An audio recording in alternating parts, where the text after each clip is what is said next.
Thank you very much for inviting me and for that kind introduction. I do feel as though I'm an honorary member of the lab medicine and anatomic pathology, having the Roger C. Haggett Chair, and also with my colleague Karen Suchia.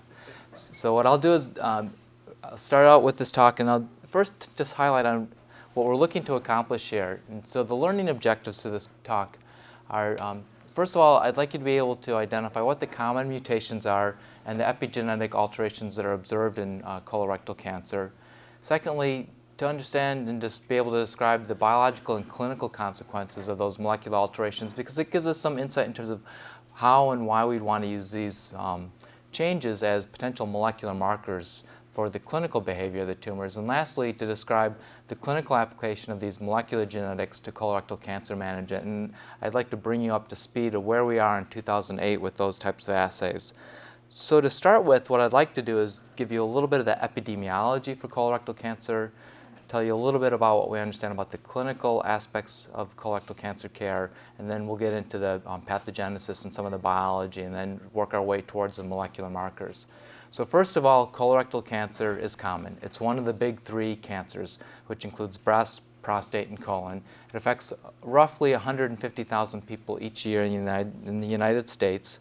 Secondly, it's still deadly, and about 57,000 people die every year from colorectal cancer.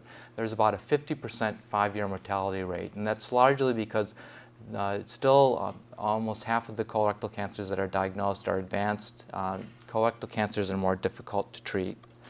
However, it is preventable, and we know that screening is effective for prevention. And one of the things I would like to highlight is, unlike other types of cancer screening tests, what's unique about colon cancer screening now is it's actually cancer prevention.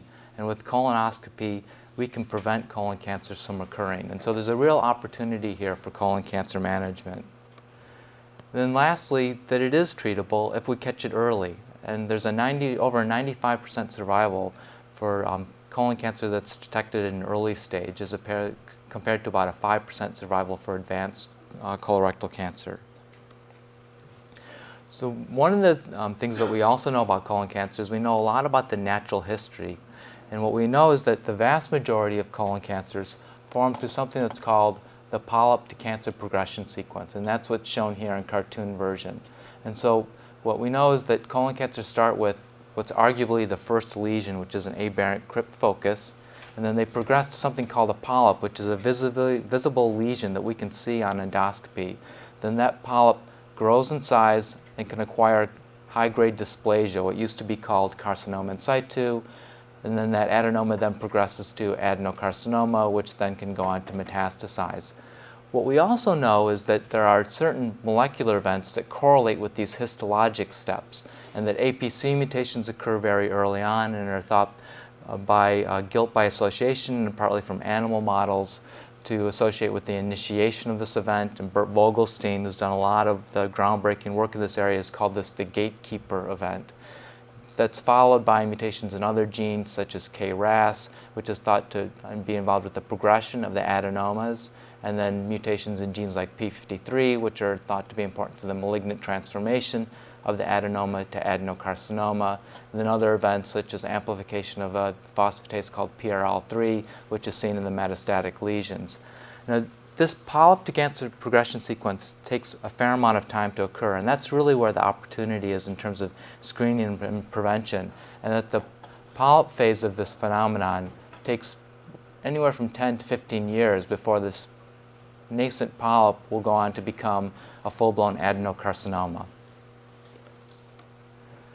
If someone has the misfortune then of going on to develop an adenocarcinoma, the cancers get staged using the TNM staging classification scheme. And I've shown this to you here.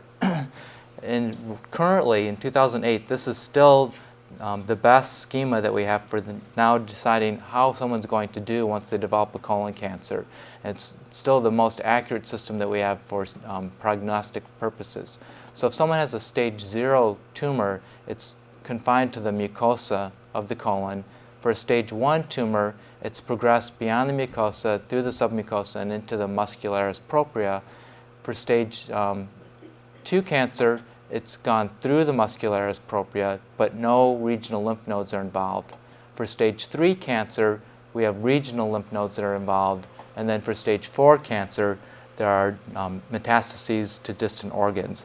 The difference in survival goes from nearly 100% to 95% to 85% to roughly 50% with no treatment other than surgery to less than 5%.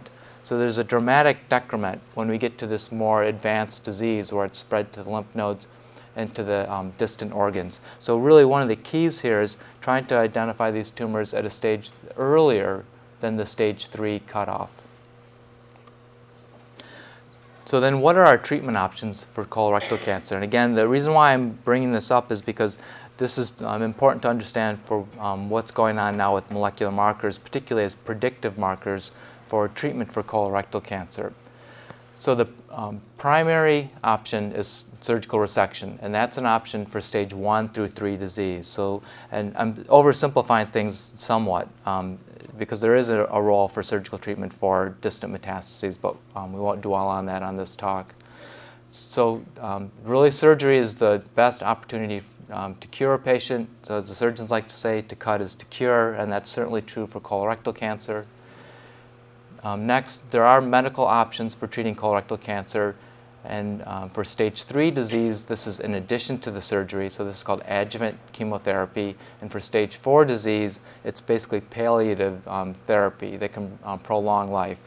The conventional drugs that are used for treating colorectal cancer include 5-fluorouracil, and that's really the mainstay of our medical treatment for colorectal cancer.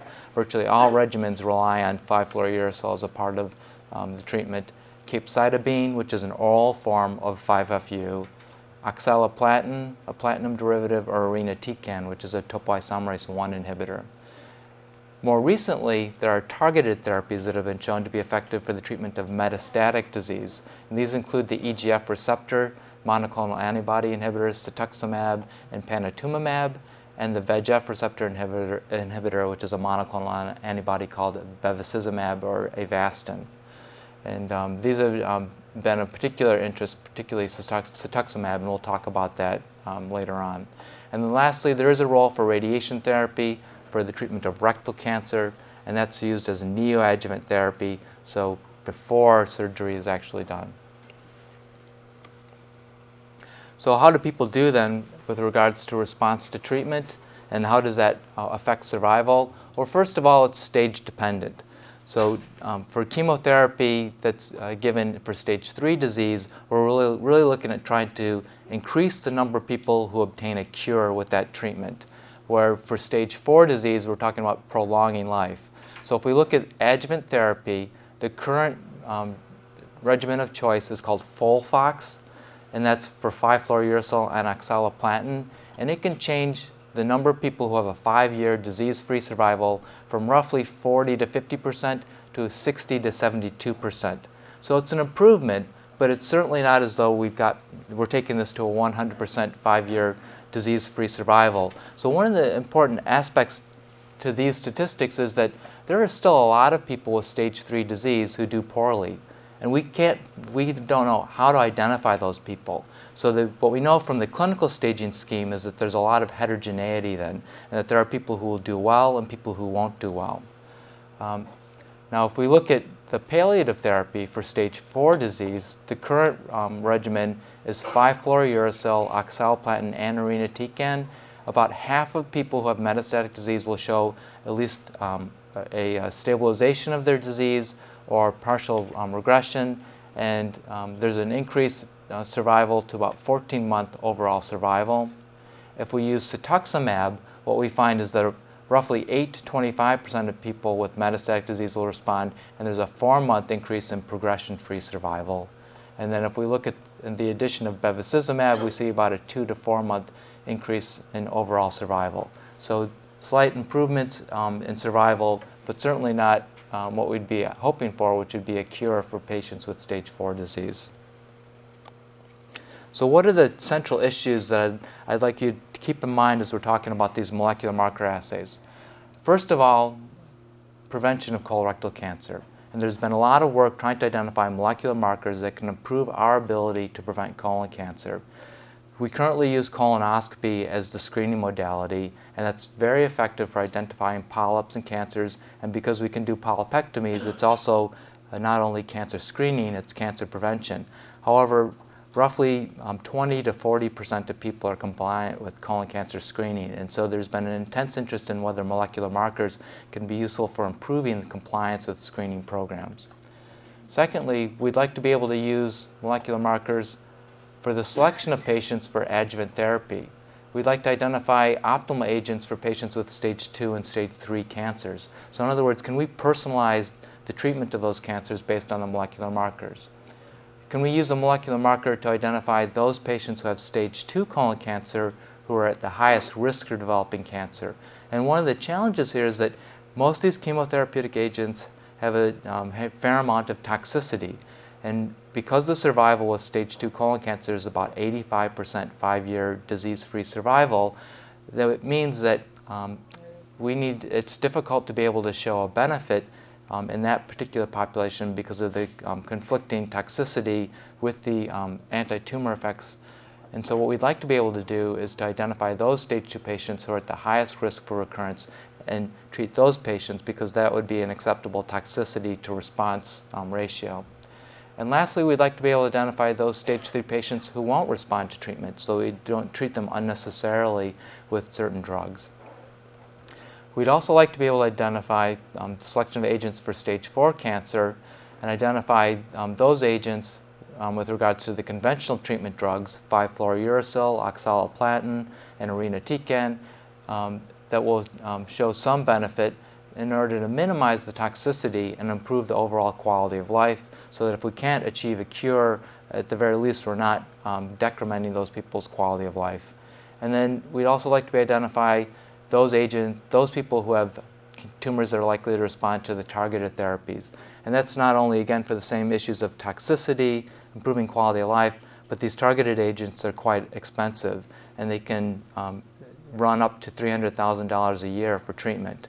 And so if we can identify those people who are likely to benefit or not benefit, that will allow us to more wisely choose which drugs to use for patients with metastatic colon cancer. So then if we talk about the clinical applications for molecular assays, I've lumped them into 3 groups: molecular markers for early detection, prognostic markers of colorectal cancer for looking at overall survival, or if we look at metastatic disease, time to progression, and then predictive markers, so ones that will identify which treatments are likely to be effective, and that's in regards to either the conventional chemotherapy or the targeted agents. One of the things I'd like to do is just take a moment to highlight, when we're talking about these molecular genetics, it's important to keep in mind that when we're talking about tumor genetic markers in colorectal cancer, that there's a difference between germline mutations and somatic mutations. And partly I bring this up because I've even had personal experience where molecular marker assays using tumor-based markers have been used to inaccurately diagnose someone with a cancer family syndrome. And this has come up with some of the marker assays for stool samples where someone's had a molecular marker done on a stool sample, found to have an APC mutation, and was told that he had familial adenomatous polyposis syndrome. And while there are mutations that can create a susceptibility to cancer, and these are germline inherited mutations, and what's shown here is this individual who carries this mutation in their whole body and is predisposed to developing a cancer. What we're going to be talking about are somatic mutations, and these are mutations that occur in the tumor itself and then are used as molecular markers, either by looking at the tumor itself or by looking at what we call remote media in the jargon, which means blood or urine or sputum or stool, that in which the tumor DNA can be detected and used as a molecular marker for the presence of that tumor in that individual. So which molecular markers are we going to use? Well, what I'd like to do is take a moment to talk about the pathogenesis of colon cancer from a molecular level. And so what I've shown you here is that polyp to cancer progression sequence with normal epithelium going through the polyp or adenoma phase to cancer and then metastatic cancer. What we know is that about 85% of colon cancers are formed by what's been called the chromosome instability or microsatellite stable pathway, which is marked by aneuploidy. and that there are mutations that commonly occur in the tumors that we see that arise via this pathway that include APC, KRAS, P53, and PRL3. However, what's also true is that there are other tumors that form by a different pathway that can be characterized by the form of genomic instability that these tumors show. And this is a pathway that's called the microsatellite unstable pathway, and this accounts for about 15% of sporadic colon cancers. And it's caused by inactivation of the mutation mismatch repair system. We see similar mutations to those that we see in the CIN pathway, such as in genes like APC, but then we also see mutations in other genes that are unique to the MSI tumors, like mutations in BRAF, or mutations in genes like BAX and TGF-beta-R2 in particular locations in these genes that are susceptible to mutation in the setting of the loss of mutation mismatch repair system. So we have some molecular heterogeneity in these tumors. What's also true is we know that there are some tumors that show a unique epigenetic pattern or a form of epigenetic instability. And these are tumors that have been called the CIMP pathway, which is the CpG island methylator phenotype. And these are tumors that are marked by an excessive amount of DNA methylation. What's true for almost all cancers, including colon cancers, is that there are some genes that are aberrantly methylated and silenced by the aberrant methylation of the promoter region of the genes. About 20% of colon cancers show an excessive amount of that aberrant methylation, and these are what are called the CIMP tumors. So if we look at it with regards to the different, the world of colorectal cancer from a molecular standpoint, we can divide it up into tumors that show CIN, or chromosome instability, or what's been called microsatellite stable tumors, in contrast to microsatellite unstable tumors. And then we also have these CpG island methylator phenotype colorectal cancers. So if we go back then to those clinical applications of molecular assays, can we use any of these molecular assays in the tumors that highlight the molecular heterogeneity of the tumors to then predict the behavior of the tumors, or can we use them as early detection markers for colorectal cancer? So which ones would be potential markers for colon cancer? And what I'm showing you here again is that same iconic version of the polyp to cancer progression sequence with some of the common mutations that we see in the colon cancer sequence. And the markers that we'd want to identify, I would argue, would need to be in this area, which is in the adenoma at latest to the early colon cancer stage, because it doesn't make any sense to detect an advanced cancer that is beyond our ability to treat it at this stage. So which of these have been looked at to date? Well, a number of them have been developed and tested in a variety of forms as molecular marker assays. And the genes that I'm showing you in pink here are an example of some of those genes. So one of the challenges, though, for using molecular markers or using these genetic alterations as screening markers is that what we're trying to do is we're trying to use the marker as basically a surrogate for identifying a tumor cell in that individual. And we're looking for the tumor DNA somewhere remote from where the primary tumor arose. And so it's much like trying to find the needle in a haystack. What I'm showing you here is an example of this with a stool-based assay. And the challenge here is that if we use stool as the source of DNA for the molecular markers, what we have to do is we have to identify DNA coming from the tumor that's in a background of normal DNA. So it's kind of like, where's Waldo? And so we have to develop a way to isolate that tumor DNA and then detect it in some fashion. And there's a huge challenge there to doing that. The reason why I'm showing you a stool-based assay is that despite that being a huge challenge, there actually are stool-based molecular assays that are currently available for colon cancer screening. In my laboratory, we're working on the next generation of those assays, and we're also looking to see, can we use these molecular assays in a blood-based or a urine-based assay for early cancer detection. And I'll just show you the steps that we go through in my laboratory, which are true for anyone who's working on molecular marker assays for colon cancer screening. And then initially what needs to be done is an optimization step of a particular type of assay, and the markers that I'm particularly interested in, or my laboratory is interested in, are markers of methylated genes, and so we use a technique called methylation-specific PCR, and we've tweaked these assays to increase the sensitivity of the assays so that we can get down, and what you can see here are different genes listed, but we can get down to about a 5 picogram range in terms of the absolute minimal limit of DNA that we can detect, which is roughly 1 cell's equivalent. And that's about the range that you need to be in for a molecular marker assay to work. And then the next challenge that we've had to work on is how do you then optimize the recovery of the DNA from the different samples, stool, urine, or blood, so that you're enriching for the tumor DNA, so that you're able to pull out the DNA from that remote media and then apply your assay to it. And so when we've done that for stool assays, what we find is we can develop assays that are about 50% sensitive and about 90% specific for the identification of colon polyps. We can also do this, interestingly, in urine with a much lower sensitivity but a high specificity of about 100%. So these are some feasibility studies that we're working on using methylated genes as markers. So what's currently available then? What if you wanted to get a molecular marker assay? What are your options? Well, in 2008, there are some options, and these molecular marker assays are, the indication for them is for those individuals unwilling to undergo other accepted screening tests. And currently in the United States, the most accurate test that's available is colonoscopy, and that's the one that most of us are recommending. But if you wanted to do a molecular marker test, your option is a test called Colorectal, which is commercially available as of this year, and it's offered by LabCorp. There's another test that may be offered soon that's called SDT2, but it's only available on a research basis, and it's been run at the Mayo Clinic. So what are these tests based on?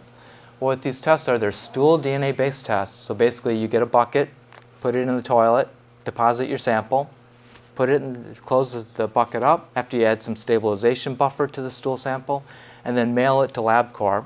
And then they have some very lucky people who get a chance to extract the DNA from the stool, and then they run these assays on the DNA extracted from the stool samples. So the assay that's the Colorectal assay is based on methylated vimentin. The SDT2 assay adds assays for mutant KRAS and mutant APC. So how well do these assays work? Well, for the Colorectal assay for colon cancer, it's about 81% specific, and you can see the 95% confidence interval here, and about 82% specific, so 81% sensitive, 82% specific. For the SDT2 assay for colon cancer or for advanced adenomas, this is about 40% sensitive, and the specificity wasn't calculated. How does that compare to colonoscopy? Colonoscopy is over 95% sensitive and about 100% specific for identifying colon cancers, and for advanced adenomas, it's not too much less than that. So this assay is good, but it quite doesn't meet the benchmark of colonoscopy. This assay, though, is non-invasive, where colonoscopy requires sedation and an invasive procedure. How much would this assay cost? Well, it depends on if your doctor orders it or if you call LabCorp up and want it yourself. If a physician orders it, it's $200. LabCorp will charge $240 for any individual calls without a physician ordering it. So where are we then with the current status of commercial molecular marker assays? Well, for any of you who are savvy to this field, you'll know that there was a pre-Colorectal assay that was available called PreGen Plus that cost about $800, and it's no longer commercially available. So LabCorp dumped this assay, and now they're offering the Colorectal assay. This was determined to be an acceptable assay per guidelines from the United States Multitask Force, American Cancer Society, and American College of Radiology. It's considered to be an alternative to colonoscopy. So you could call this a mother-in-law test. So, good enough for your mother-in-law, but not for your mother.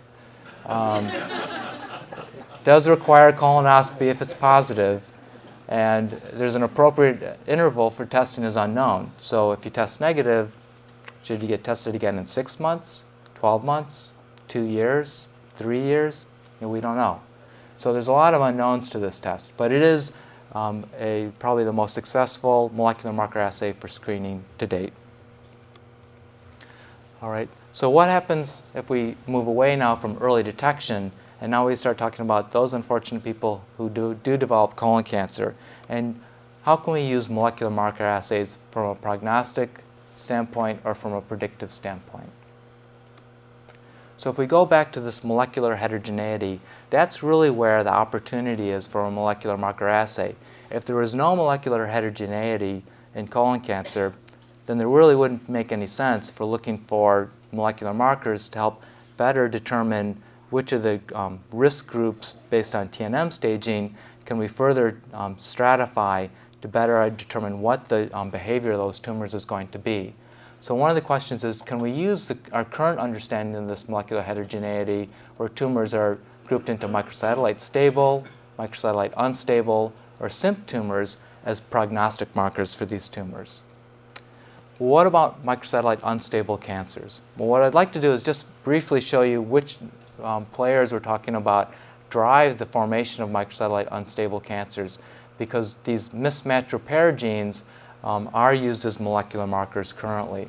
So the players here, the mutation mismatch repair genes that we're talking about, are two of them that are shown here called MSH2 and MSH6. And the way these work is that they work as a clamp that recognizes a base pair mismatch, or MSH2 can partner with a different partner, MSH3, that can recognize an insertion or deletion loop. And then what happens is that ATP is involved with binding to this clamp and then recruits, as a molecular matchmaker essentially, another set of dimers of proteins called MLH1 and PMS2, or you can have MLH1 and PMS1 and MLH1 and MLH3, and these names are really boring names that were derived from yeast studies where they basically mutated yeast, and that's where they come from. That's where it's mutator homolog 3, mutator L homolog 1. But you've got these different partners that are involved, which then normally repair these defects. And these can be inactivated in sporadic colon cancer. The most commonly inactivated of these mutation mismatch repair genes is MLH1, but MSH2 is also commonly inactivated in a cancer family syndrome that leads to colon cancer formation as well. So those are the genes that are involved. The consequence is something called microsatellite instability. And again, I'd like to take a minute to talk about that, because this is something that we do analyze for in the laboratory, and it's important to understand what we're actually measuring. So what microsatellite instability refers to are frame shift mutations that occur in repetitive sequences of DNA that are usually dinucleotide or trinucleotide or mononucleotide repetitive elements. They're scattered throughout the genome. They're usually in intergenic regions of the genes or in intronic regions. And what's true of them is that they're basically repetitive elements that show a lot of length variability, so that if we look at any individual, usually the two alleles of those individuals will vary in size. What that allows us to do then is to measure the length of these assays using PCR-based assays, and these are PCR primers shown here. So what we can do is we can run a PCR assay and then run the amplicons out on a size separation gel and look to see what those sizes look like. And if we do that, what we see is the germline DNA will show the two different allele sizes. Normal tissue will show those same alleles. But in a microsatellite unstable tumor, because of the insertions or deletions, we see a change in the size of that allele. And that's how we characterize microsatellite instability. Formally, how that's done is that there are 5 different regions or loci that we look at, and then if we see more than 2 of 5 of those regions that show this microsatellite instability, the tumor is characterized as having microsatellite instability. The importance of that is that tells us that the mutation mismatch repair system is inactive in that tumor. And as I mentioned before, for sporadic microsatellite unstable tumors, which account for about 15% of cancers, that's because of inactivation of MLH1. And what's interesting is that's through an epigenetic event. So it's methylation of MLH1 that then leads to genetic abnormalities in the tumors. But what's also true of microsatellite instability is that it's a marker for a familial colorectal cancer syndrome that's called the Lynch syndrome, which is caused by germline mutations in these mutation mismatch repair genes, and the most common ones being MLH1 and MSH2. So can we use microsatellite instability as a prognostic marker? There have been a variety of studies that have been done looking at that, and what I'm showing you here is a synthesis of that. That was a systematic review published in Journal of Clinical Oncology by Poppet in 2005. And this is a funnel plot showing overall survival in studies of stage 2 and 3 colorectal cancer with microsatellite instability. And what you can see is that some of these studies show an overlap here over 1, but on average, if the hazard ratio is slightly less than 1. So this is what this data is showing you, is what's the likelihood of a tumor that has a favorable prognosis having microsatellite stability. So it's a little bit inverted in terms of the way you think about it. The upshot is basically what this tells you is that on average, tumors that have microsatellite instability show a better prognosis than tumors that don't have microsatellite instability. But there's enough variability in these studies that currently we don't recommend using microsatellite instability as a way to further prognosticate tumors clinically. Well, how about using these as a marker for prediction for response? If the fundamental defect is an inactivation of a DNA repair system, maybe that would suggest that there's a susceptibility to damage caused by chemotherapy in those tumors that have turned off the mutation mismatch repair system. And so that's been looked at as well. And what I'm showing you here is a study that was done using the currently clinically accepted marker for microsatellite instability, where tumors that were from 4 different NSABP studies were grouped together and analyzed for microsatellite instability and then response to treatment. So these include studies that compared BCG versus an outdated regimen called MOF, 5FU given by the portal vein versus surgery alone, 5FU with leucovorin versus MOF, and 5FU leucovorin versus or plus minus levambisol. These treatments now, like the BCG and MOF, are basically considered to be as if you're giving nothing, because we know that they don't work at all in colon cancer. So if you look at the recurrence-free survival and the overall survival, what you see is a slight improvement in the recurrence-free survival, but no effect on overall survival with microsatellite instability. So in essence, showing no effect of microsatellite instability or no ability to predict response. So if we look at this in another way, and the reason why I want to show you this data from another systematic review that was published by Graham in the Surgical Oncology Clinics journal, is that there's been a lot of interest in trying to use microsatellite instability as a predictive marker, and that comes from a variety of other studies that actually have shown that microsatellite instability predicts a favorable response to 5-fluorouracil. So you can see in this study, there's a 90% 3-year overall survival compared to a 62%. Here, there was a 68 versus a 56% improvement. But if you look at other studies, such as this one, you see that basically there is no difference in survival. So we have studies going both ways, and in fact, there's an additional study as adjuvant therapy that actually shows that people with microsatellite unstable tumors may even have an adverse effect. And then lastly, what if we look at it using it in stage 4 colon cancer patients? There's a slight suggestion of an improvement. Now, what's a challenge with these particular studies is that we don't see many microsatellite unstable metastatic tumors because of this probable effect on prognosis, and that microsatellite unstable tumors are less likely to progress to stage 4 disease. All right, so basically what I've shown you then is that although there's been a lot of effort put into this, microsatellite instability is certainly not a hands-down winner as a predictive or prognostic marker. So what about aneuploid or chromosome unstable tumors? Can this be used as a way, as a prognostic or predictive marker? So there are different ways to measure chromosome instability: flow cytometry or image analysis. Now, the mechanism that causes chromosome instability has been much more of a challenge to figure out, and there are a variety of potential candidate mechanisms. And what I've shown you here is just a few examples of those. And the reason why I'm showing you this is that, again, if we could find a marker that suggested a particular defect in a tumor that might be important for whether the tumor can respond to a certain type of DNA damage, that has a lot of biological plausibility to be used as a predictive marker for particular chemotherapies. So these mechanisms then involve spindle checkpoint kinetochore regulation, DNA damage checkpoint at G1, replication checkpoint or inter-S replication checkpoints, or DNA damage checkpoint at G2. So if we use chromosome instability as a surrogate marker for an inactivating event in one of those checkpoints, what do we get?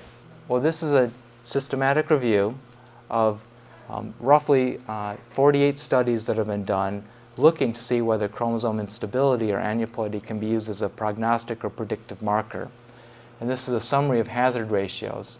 And what you can see, what I like to really draw your eye to on this table here are the hazard ratios. If we look at overall survival or progression-free survival, there's a slight prediction of a worse prognosis in individuals who have aneuploidy as marked by an increase over 2N DNA content. If we look at whether it makes a difference for anatomic location of the tumor, so do colon cancers versus rectal cancers show more aneuploidy? We don't see any evidence of that. We don't see any evidence of an association with stage of disease, with stage 2, 3 disease.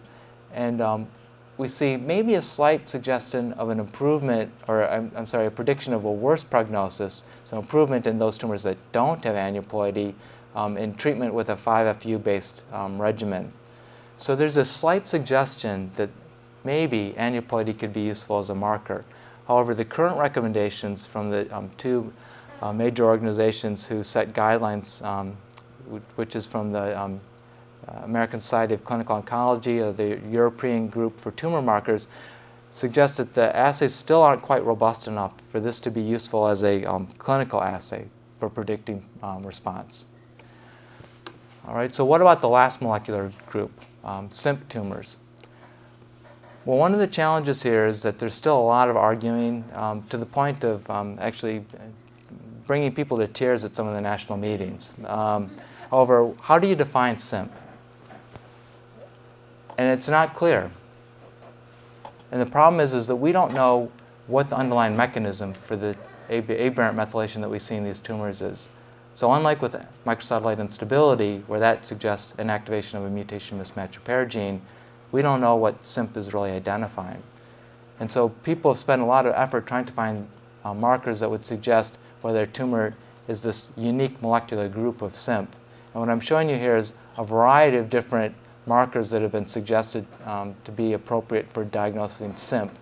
So some of the genes in this group, there's another group called SIMP1, another group called SIMP2, and then one question is, do we have tumors that show an in-between, a non-SIMP and a SIMP state of SIMP low? And right now there's basically just a lot of arguing and people calling each other snails and a lot of carrying on trying to figure this out. So where does that leave us? Well, what I'd like to do is just highlight one set of the markers that seem to be plausible and reasonable to use as markers for SIMP. And these are from a study that was published in Nature Genetics a couple of years ago and from Peter Laird's lab. And he looked at a variety of markers, about 200 markers, and he found that these 5 in particular associated with tumors that had very commonly had mutations in the BRAF gene and also associated with microsatellite instability. So he suggested, because of this association with BRAF, that these tumors were a unique molecular subgroup. So if we again go back to the world of colon cancer from a molecular standpoint, the way we could see it now would be that there are about 85% of colon cancers that show chromosome instability. Some of those also show CpG methylator phenotype, and the majority of the tumors that are microsatellite unstable also are in the SIMP group, but then there's a small fraction that are not. So can we use SIMP as a prognostic or predictive marker? Well, there have been 4 studies to date so far, and they're actually mixed. So some say no effect on prognosis, some say better effect, some say worse effect. So it's hard to say. So what's the current status? Well, it's research only. And so it may be that there'll be an NIH consensus conference where at least some common standards will be used to diagnose SIMP. So again, in summary, for these molecular subgroups as molecular markers for colorectal cancer, where are we? Well, we know that for microsatellite unstable colon cancers, it's not recommended for use as a prognostic marker or a predictive marker, but it is used as a screening marker for those people who have that Lynch syndrome or HMPCC. What about chromosome instability as a prognostic marker or predictive marker? No, not yet. And what about SNP? No, definitely not yet. So there's still a lot more work to be done. So where does that leave us? Well, it says, well, maybe there are other molecular markers that we could look at other than these molecular subgroups. So again, if we look back at this polyp to cancer progression sequence, there are a lot of other specific genes that we could analyze. So maybe one of those would be a better marker than this kind of global molecular characterization. So what are the potential candidates? Well, I'm showing you here just a whole variety of different genes that are potential candidates that have been looked at and published in what I call little boutique studies, where someone will take their favorite gene, analyze a set of tumors, and then look to see how that response or how that correlates with the clinical response. What I've shown you already is that for this group, the chromosome instability group, that hasn't played out so far. So what about these other ones? Well, unfortunately, it's a sad story of many broken promises. So there are a whole slew of studies that have been done that have suggested all these markers and more look great as predictive or prognostic markers. But what I'd like to show you is a few of those and where things stand, and then after all that and shaking out, where are we now in 2008 with any of these molecular markers as being predictive or prognostic markers. So what about P53? P53 was one of the first tumor suppressor genes identified. It's the guardian of the genome.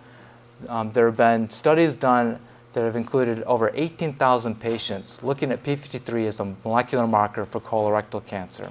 And again, I'm showing you a summary here from a systematic review from Monroe that was published in the British Journal of Cancer that has looked at a variety of these different studies. The studies have used immunohistochemistry and they've used mutation analysis predominantly. And what I'd like to have you focus on this busy table is right here, the relative risk. So you can see these studies have shown a modest relative risk, suggesting the P53 mutation is an adverse marker for predicting response or prognosis of these tumors.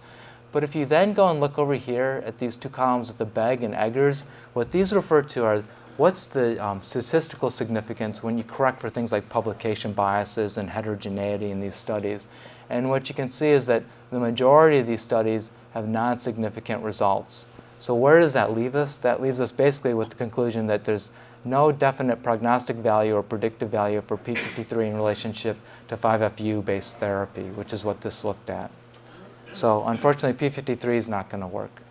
What about another set of candidate proteins that have been looked at, which are a set of enzymes that are involved with metabolizing 5-FU, called thymidylate synthase, or TS, thymidine phosphorylase, called TP, and dihydropyrimidine dehydrogenase. So what do these do? Well, I'd just like to show you where the action is. So TS is involved in converting DUMP to DTMP, and this is the enzyme where we think most of 5-FU's activity is, because 5-FU blocks thymidylate synthase. But thymidylate phosphorylase is involved in the conversion of FD-DURD to FD-DUMP, and DPD is involved with converting 5-fluorouracil to a non-active metabolite. So you can imagine any tumor that overexpresses any of these enzymes, you would predict would be less likely to respond to treatment. So how did things play out then? Well, this is that review from Graham, 2005, and looked at TS as a potential predictive marker, and TS can be measured by mRNA or protein level. And what you see is the bottom line here is if you look at the outcome, you can see in this study where tumors that had low TS versus high TS were analyzed, there's a better response in those tumors that have the low TS versus the ones that have the high TS. And that's also true with an 80% response compared to a 60% response with that high TS rate. So that's true of a few studies, but also there are other studies that didn't see any effect. So here we go again. So some studies show a benefit, some studies show no benefit. So where does that leave us? Well, it leaves us, unfortunately, with not having a robust marker that we can use for predicting response to treatment. So for conventional chemotherapy agents, we really don't have a strong predictive marker. So what if we move over to these targeted agents? And the one I'd like to highlight, because there's been a lot of activity over the last couple of years, is markers for EGF receptor inhibitor therapy. These markers have become really the darling of the field. And I'm on the committee for setting up the next GI Cancer ASCO symposium, and we must have gotten half our abstracts that were submitted were based on using KRAS as a marker for response to EGFR inhibitor therapy. So why would you want to use the EGFR inhibitor therapy in colon cancer? Well, many of the ligands that are included in the EGF family, EGF, epiregulin, amphiregulin, are overexpressed in colon cancer. Some colon cancers overexpress EGF receptor itself, and this is just shown as a cartoon version of a much more complicated receptor family. What we know is that EGFR then activates downstream signaling pathways, including the MAP kinase pathway, and one of the key players here is RAS, which when activated then can activate the MEK signaling pathway or the RAF-MEK-ERK signaling pathway. So I want to highlight these things because these are all potential markers for predicting response to the EGF receptor inhibitors. What's furthermore, and the reason why they're potentially interesting, is that mutations in this signaling pathway, particularly in KRAS, are common in colon cancer. There's a 30 to 50% frequency, less commonly in NRAS, but we also see mutations in BRAF at about 10%. So it suggests that these could be good markers for dissecting out differences in responses to the EGF receptor inhibitors. And the reason why people got particularly interested in this is that we know that there are some non-responders to EGF receptor inhibitor therapy. So one of the better done studies that was published this year was a study that looked at mutant KRAS, which is activated, it's an oncogene, and whether it predicted response to therapy. It was a study that was a phase 3 open label study, looked at best supportive care or treatment with panitumumab, which is a humanized version of a monoclonal antibody that's against the EGF receptor that was approved for use in 2006.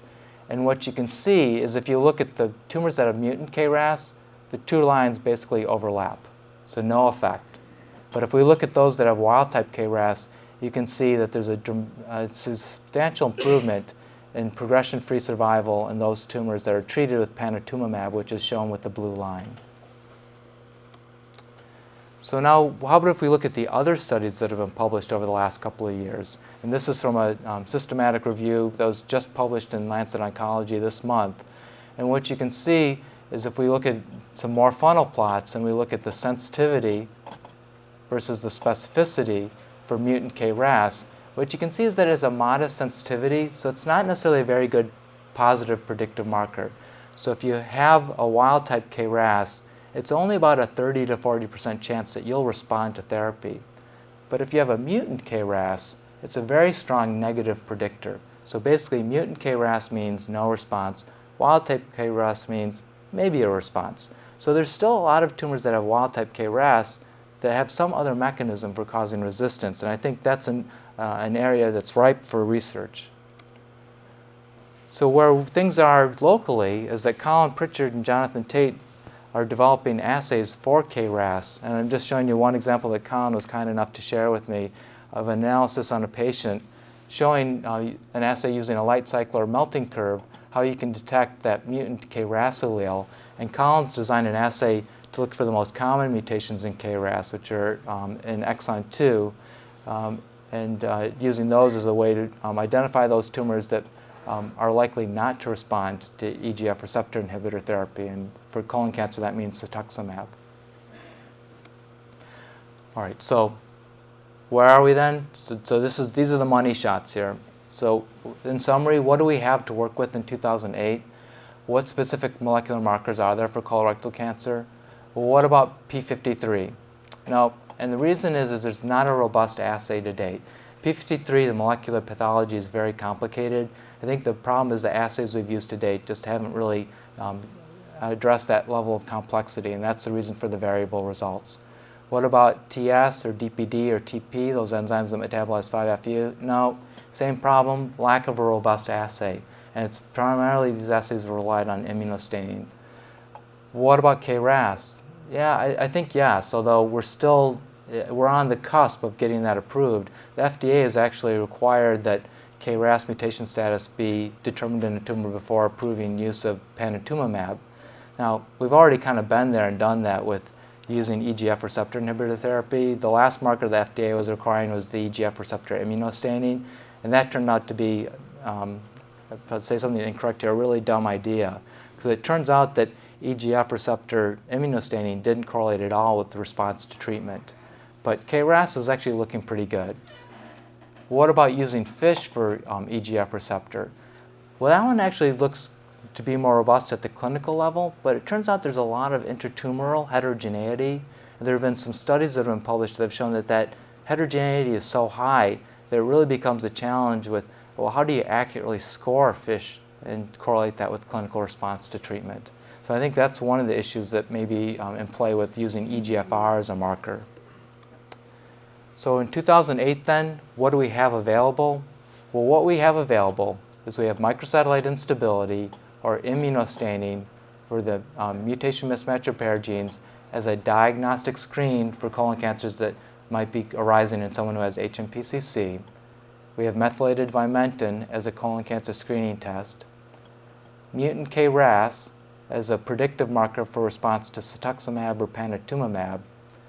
And then maybe someday we'll have loss of heterozygosity of 18q as a marker for aneuploidy, or overexpression of TS as predictive or prognostic markers. But currently they're only recommended for research use. So to put this in the context of this polyp cancer progression sequence, I've shown you in yellow a lot of the different markers that have been looked at, but the ones in orange are the ones so far that look like they're clinically robust enough to be useful in 2008. And with that, I'll finish, and I'd be happy to take any questions.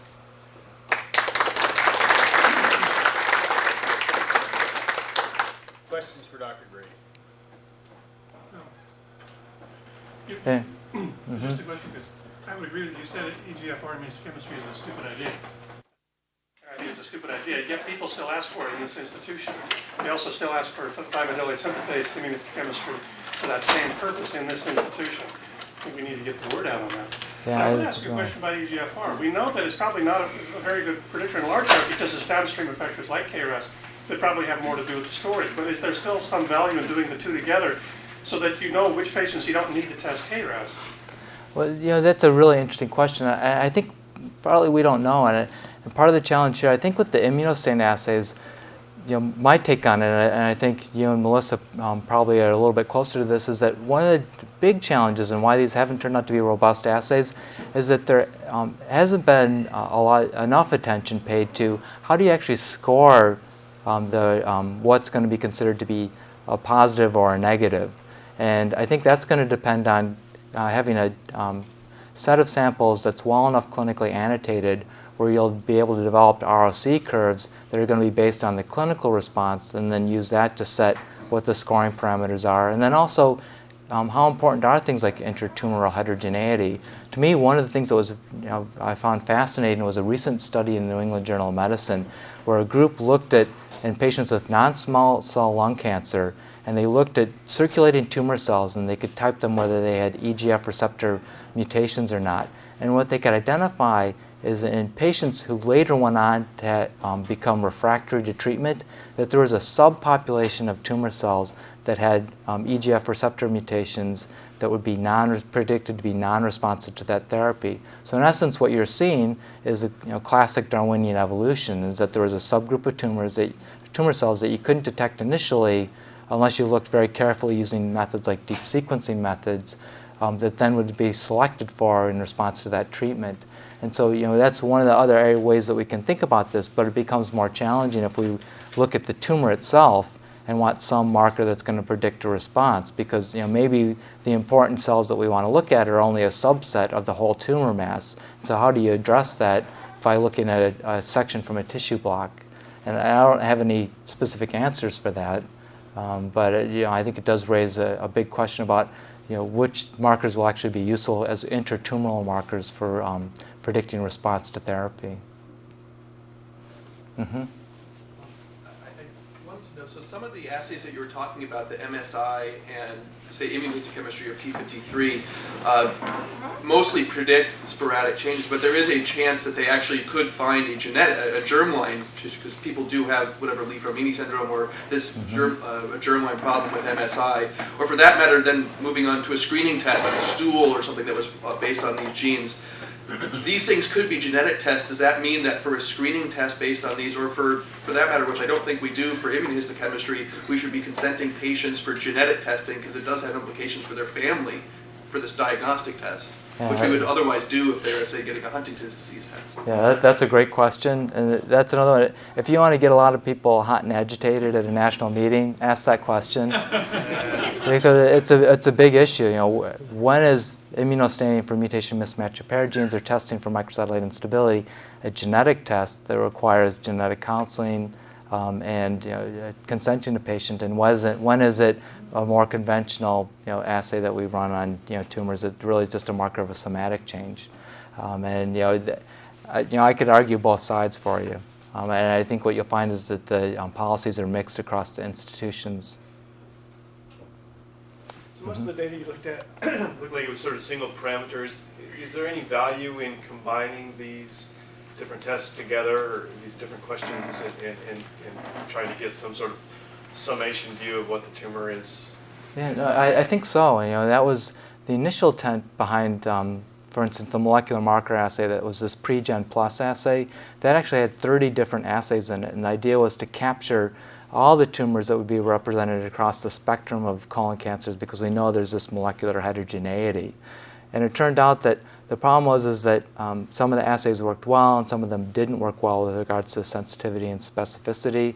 And so in aggregate, it actually brought down the overall value of the test. Now, there would be ways I think you could address that with weighting the performance of the tests, and people are starting to get into that. But to date, there hasn't been any assay that's been shown to be effective that's included a panel that have been differentially weighted for colon cancer. Now, I do think that that's probably true for breast cancer with this assay that I'm going to blank on the name of the company. I think Genome Health is offering. Right. Right. So in that one, I think that software, though, as far as I know, is still black box. So I'm not sure exactly how they're doing it.